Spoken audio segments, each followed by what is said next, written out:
CGTN, China Global Television Network.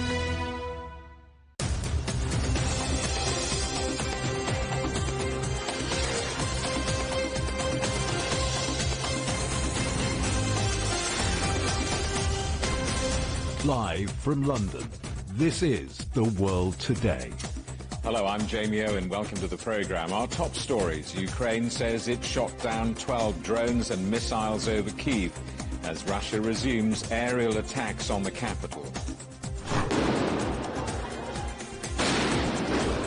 A fifth night of rioting in France, the heaviest clashes in Marseille, with several hundred arrests across the country. And Japan waits for the green light to release treated wastewater from the Fukushima nuclear power station into the ocean.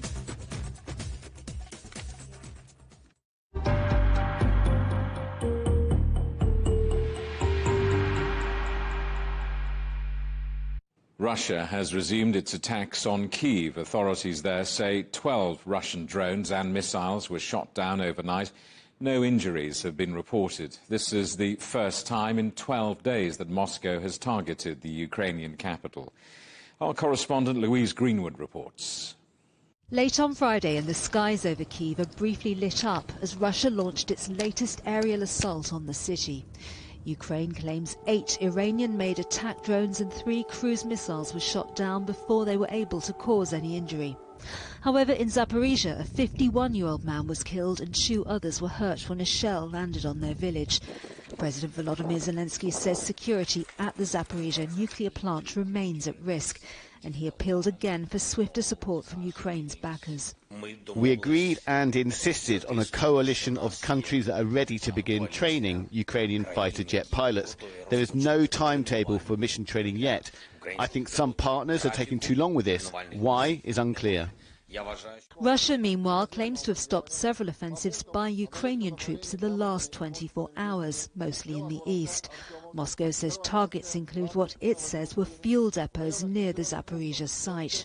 The governor of Russia's Belgorod region also claims that drones were shot down by its air defences, although no casualties are reported. But footage released by Ukrainian forces shows its troops pushing into more areas around the frontline city of Bakhmut, which has for months been at the centre of fighting. Meanwhile, Spanish Prime Minister Pedro Sanchez wrapped up his visit to Ukraine with a pledge to provide new military hardware, including 4 Leopard tanks and armoured personnel carriers. The hope remains among Ukraine's backers that with Moscow still recovering from its recent failed uprising, a breakthrough on the battlefield may be within reach. Louise Greenwood, CGTN. The Russian media group owned by the head of the Wagner mercenary group is to shut down. No reason has been given for the closure of Patriot Media, which was announced by its acting director. The company's best-known platform is the RIA News site. Earlier this week, Russia's President Vladimir Putin said the finances of Yevgeny Prigozhin's catering company were now under investigation.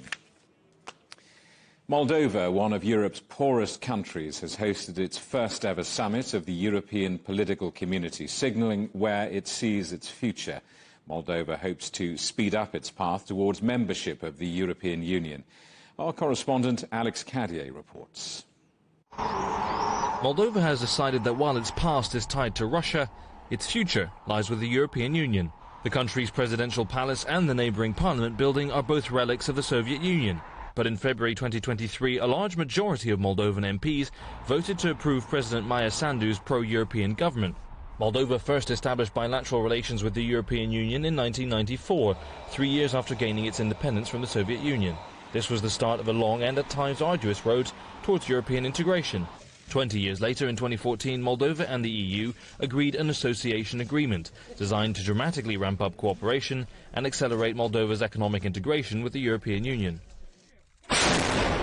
Following Russia's attack on Ukraine last year, the European Union took the historic step of granting Moldova candidate status for membership, a landmark moment for the country's hopes of becoming a full EU member.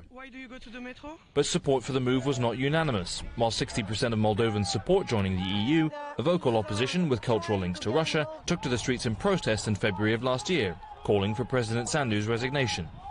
I'm not saying we should be back in the USSR. We want to be with both Russia and Europe. The Republic of Moldova is a neutral and independent country. We have no interest in conflict. I think Moldova would feel better with Russia, to be more friendly with the Russians. But Russia's actions in Ukraine have left many Moldovans fearing their country may be Moscow's next target, and boosted support for European Union membership. 2 months after anti-government protests in Chisinau, the capital saw the largest ever rally held in Moldova since its independence. A rally with a clear message: Moldova's future has to be in the European Union. And that's the course set by President Sandu, who's embarked on ambitious reforms to get Moldova to align with and eventually join the European Union. An overhaul which the country's former deputy foreign minister says could still take years. Moldova should join the European Union, should be ready to join the European Union by 2030, by the end of this decade. So 7 years from now.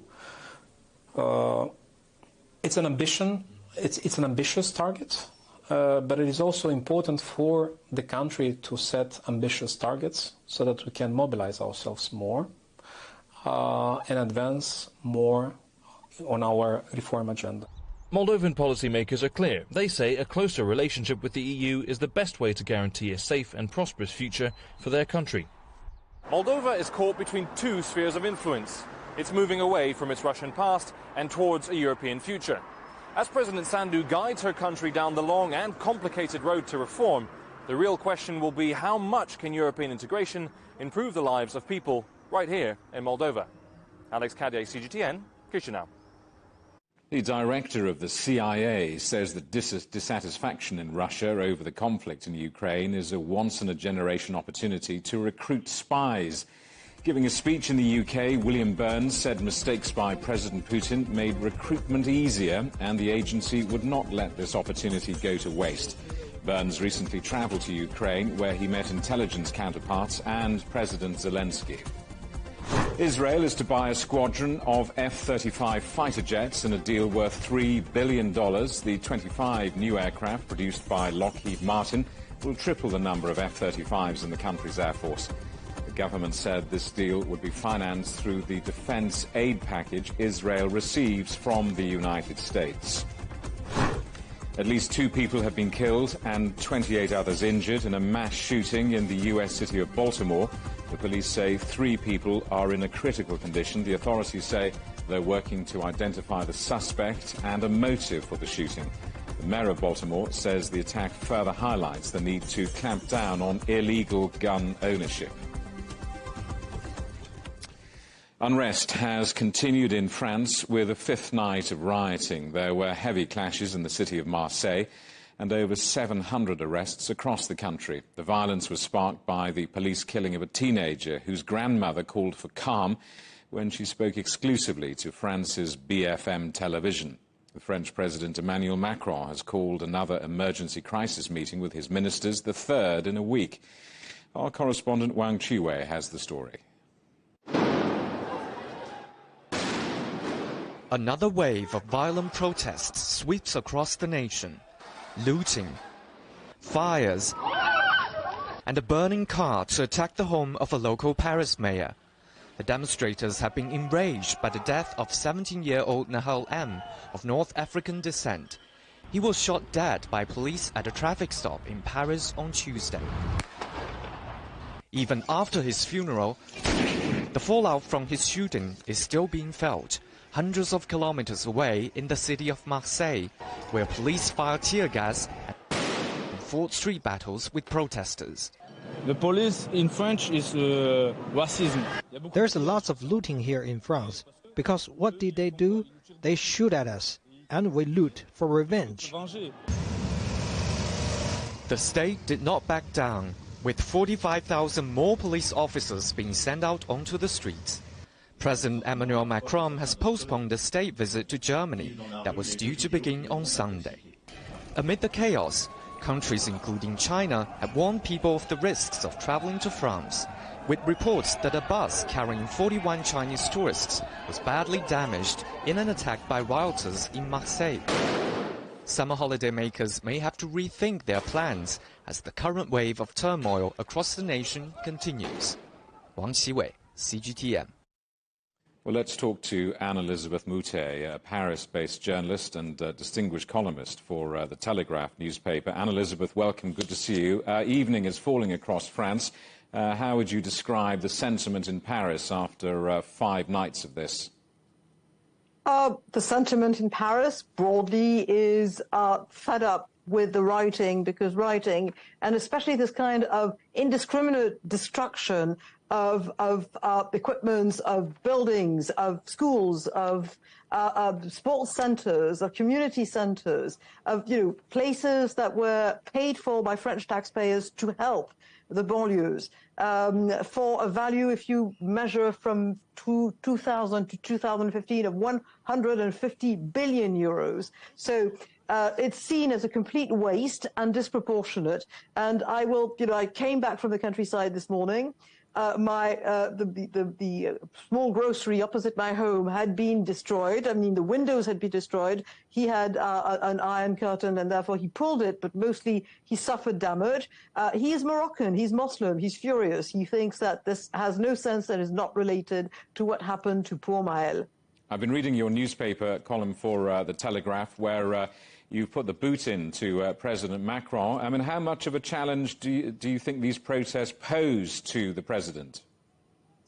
I think the protests themselves pose not so much of a challenge because eventually they will die down. It's not good, but it's more the feeling in the country that the president is not following on any kind of promise that he makes instead of restoring law and order. And the one thing that differs in this instance, as opposed to riots that happened in France in 2005 and 2007, was that the first reaction of Emmanuel Macron was to appease the reaction, saying this is an outrageous event.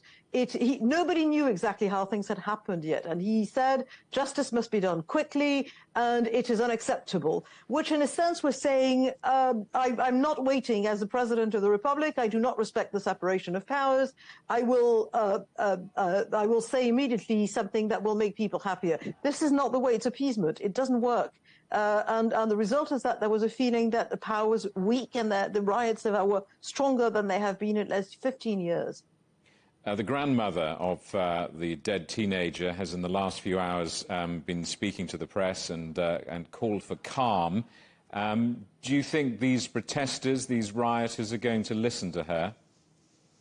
I'm not sure they will, because again, there have been difficult political protests in the history of France. It's not something we're unfamiliar with. This is entirely different. The kids say we feel discriminated and therefore we're going to loot. And hard left MPs like Sandrine Rousseau of NUPES, the Mélenchonist alliance, say, oh, but they're hungry. And then you see them torching cars and stealing Apple Watches. And so there's a disconnect between what they're really doing, which is essentially stealing consumer goods and destroying whatever they can destroy for fun. And it's something that has been growing in France because ever since the beginning of the aughts, the end of the 90s, the tail end of perfectly peaceful marches, like first the May Day parade, stuff like that, not so much a parade as a traditional union march, you started having people whom the French started calling casseurs, who started indiscriminate violence, and there was not much repression. There was a feeling that if there was too much repression for illegal acts, we would get into more trouble, which of course is the surest way to get more of this as time goes on. And this is much more related to indiscriminate looting than it is linked to political protests. You have had in France political protests against racism from the 1980s. They don't look like this. Just while you've been speaking, we've been looking at some of these extraordinary pictures from France, and they do put you in mind of the social unrest in the United States back in 2020 when we saw the murder of George Floyd. I mean, do you see any linkage between these two big stories in the United States and what France is going through at the moment? Well, there are people, activists, who would like to make a linkage, but the truth is that the French police, which is not necessarily blameless, is not the American police. America is a country of about 300 million people. France is about 70 million people. In America last year, 1,200 people were killed by the police. In France last year, 7 people were killed by the police, and it's 7 too many. But still, it is not at all the same proportion. We're not talking about the same thing. We're talking about a country that fought slavery rather than enforce it. We were sending black MPs to the National Assembly during the Revolution. The president of the French Senate was black from 1947 to 1969. The history is different. Are we perfect? We absolutely are not perfect. But it's not the same narrative. We never had slavery in France. It's not the same thing. You're a seasoned observer of France and far beyond. I mean, do you think these protests that we've seen over the last few days are going to lead to any real fundamental change in France? I'm afraid not, and there needs to be change. There needs to be change in both the relationship to the police and the skills of the police themselves. We have in France at least 2 police forces. One is the what we call the police, in which is large cities, and we've got gendarmerie, the gendarmes, who police the countryside and smaller towns. And the gendarmes are parts of the military. They are the troops that give birth to the elite brigades that work in anti-terrorism thing, and they're very competent. The police in France is badly paid, badly considered, not terribly well trained. They are scared, and they've given sort of terrifying interviews in which they say, look, we are called to help somebody because there's a crisis in a building, and people greet us with mortar fire, and they greet us with throwing their parents' washing machine, kitchen appliances on us from the 10th floor of the projects. So there's distrust on both sides, and getting something to sort of end that distrust would take an entirely different personality than Emmanuel Macron. It would take a very seasoned politician, somebody who can talk to both sides and generate some sort of trust. And somebody like Jacques Chirac, who had failings, could do that. And to some extent, Nicolas Sarkozy could do that for at least one side. But mostly, this is not the style of technocrat president that we have right now. Anne-Elisabeth Moutet from The Telegraph in Paris. Thank you very much. You're watching CGTN. Still ahead, Japan prepares to release treated water from the Fukushima nuclear power station back into the ocean, and not everyone is happy.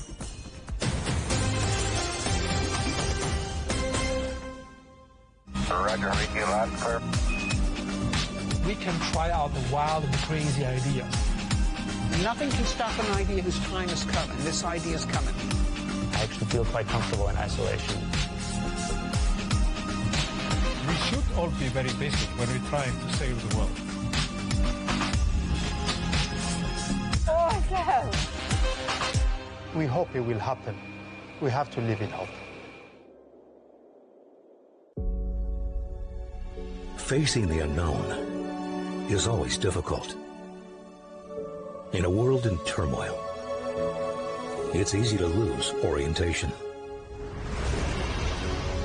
But when the storms come, we have to see the possibilities, reinvent, find new opportunities, discover a path forward.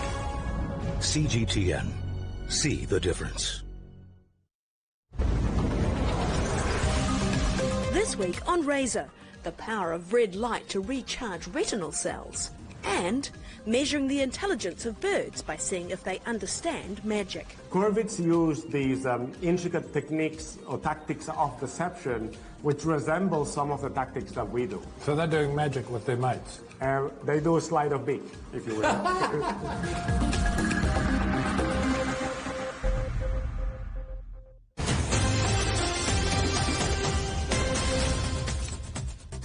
Welcome back. A reminder of our top stories. Ukraine says it shot down 12 drones and missiles over Kyiv as Russia resumes aerial attacks on the capital. Our other headlines: a 5th night of rioting in France, the heaviest clashes in Marseille, with 700 arrests across the country. Japan is waiting for a green light from the International Atomic Energy Agency to release treated wastewater from the Fukushima nuclear power station Fukushima is still struggling to recover more than a decade after being damaged by an earthquake and a tsunami. Our correspondent Jack Barton reports. Some areas near Fukushima's destroyed nuclear power plant have reopened to former residents over the past few years. I'm told there are people living here in Okuma town, but it's very hard to find them, and if you look around, the desolation speaks for itself. Despite massive restoration projects, many homes and shops along the coast remain frozen in time. About 160,000 people were evacuated from this region after a magnitude 9 earthquake, the strongest ever recorded in Japan, caused a massive tsunami, which killed almost 20,000 people and led to the meltdown of 3 reactors at the nearby nuclear power plant.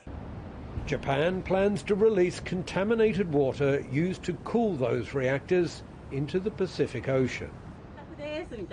Finally, I find 2 former residents who've come to inspect their homes.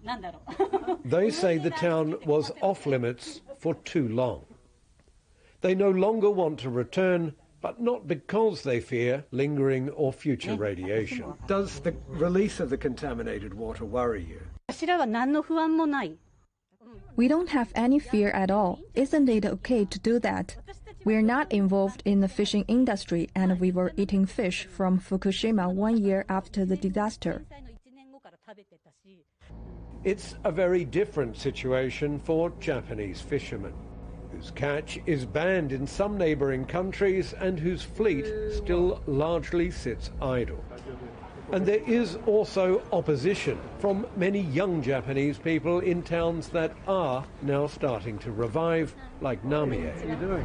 What do you think about the plan to release contaminated water into the Pacific Ocean? I don't really agree with it. So when the contaminated water is released into the sea, I believe fish and other things will be affected. Even if the water released meets the safety standards set by the government, from the foreign perspective, it won't change the fact that contaminated water was released into the sea. It seems a common view here. Truthfully, I think it's dirty, and my opinion is I don't really want them to do this. This week, the head of the International Atomic Energy Agency is expected to give the green light for the release of contaminated water from the Daiichi nuclear plant at the end of this sealed-off road you can see behind me. A process still mired in controversy that could take 4 decades to complete. Jack Barton, CGTN, Fukushima. The head of the Food and Agriculture Organization has been re-elected for another 4-year term. Chu Dongyu has led the United Nations agency since 2019, the first Chinese national to do so. During his time in office, he's focused on global food security and agricultural developments in poorer countries. There's confusion in South Africa after reports that the country's Zulu king may have been poisoned. King Misuzulu was said to be receiving treatment in hospital, but his official spokesman later denied he was ill. This follows the sudden death of one of the king's advisors, also from suspected poisoning. The Zulu monarchy is largely ceremonial, but there's been a vicious battle among the royal family over who should take the throne. Twitter has applied a temporary limit on the number of tweets users can read in a day. The platform's owner, Elon Musk, says he's capping the number of posts that unverified account holders can access to 1,000 a day. Verified accounts are currently limited to 10,000 per day. Musk says the move is aimed at stopping what he called extreme levels of data scraping and system manipulation. An ailing Thai elephant has returned home after 2 decades in Sri Lanka. This follows allegations that the animal was abused and neglected while being kept at a Buddhist temple. The Sri Lankan Prime Minister previously apologized to Thailand over the elephant's condition. The 29-year-old was given to the Sri Lankan government as a gift in 2001. Hundreds of African companies have been showcasing their products in China. The Changsha Expo is a platform for businesses from across the continent to expand their presence in the huge Chinese market. Our correspondent Daniel Arap Moy reports. At least 1,500 exhibitors from 53 African countries attended this year's expo. According to many of them, the Changsha business matchmaking sessions help them build new relationships. This year's expo has been very good because China has been closed for a while, but now it's open for business. So we've been able to get more clients who are more willing to invest in Kenya or even in Africa. Oh my God, it is really big. Yeah, I have not been in Hunan before, and then when I came here it was really eye-opening because I got to meet many people. For some, the exhibition was an opportunity to strike business deals worth millions of dollars. For me, I got a lot of opportunities to network with people, big clients. Yeah, I got opportunities to meet like a big buyers, so I have promise and I have connections, so I will do a follow-up just to make a deal. So I think it's a great friendship built between China and Africa. This was great. We saw a lot of the government from different countries. We saw Burkina Faso, Kenya, and a lot of Minister of Commerce come to our board, and we have deep in communication with them. They're very interested in the AMI solutions. The expo highlighted various sectors including infrastructure development, agriculture, manufacturing, energy and technology. The event also witnessed the signing of several agreements and memoranda of understanding between Chinese and African companies. At least $3.6 billion agreement was reached between government and business representatives from China and Africa. This is big. It is big because it is a turning point in China's relation with Africa. First, because of all these bashing about debt traps and all that, which is not true, but it's sort of there, China and Africa have invested heavily in trade and investment. The conclusion of the third China-Africa Economic and Trade Expo marks yet another milestone in the continuous efforts to deepen economic cooperation between China and African nations. It is expected that the expo will help to further strengthen trade relations, promote investment, and foster sustainable economic development between China and Africa. Daniel Arap Moy, CGTN, Changsha, China. Thousands of spectators are expected in the U.S. city of Chicago to watch the conclusion of a dramatic street race. The U.S. city has been transformed to host the NASCAR event, with cars expected to speed around the circuit at over 100 miles an hour. The race got underway on Saturday, but was suspended after just 25 laps when the region suffered lightning strikes. The headlines again. Fifth night of rioting in France, the heaviest clashes in Marseille, with 700 arrests across the country. Our other headlines: Ukraine says it shot down 12 drones and missiles over Kyiv as Russia resumes aerial attacks on the capital. And Japan waits for the green light to release treated wastewater from the Fukushima nuclear power station into the ocean. And that is the world today. Thank you for watching. There's more news on CGTN Europe's channel, on the Telegram app, or scan the QR code on the screen to get stories and updates sent direct to your phone. More news at the top of this hour. Coming up next, it's Razor. For now, from all of the team in London, it's goodbye.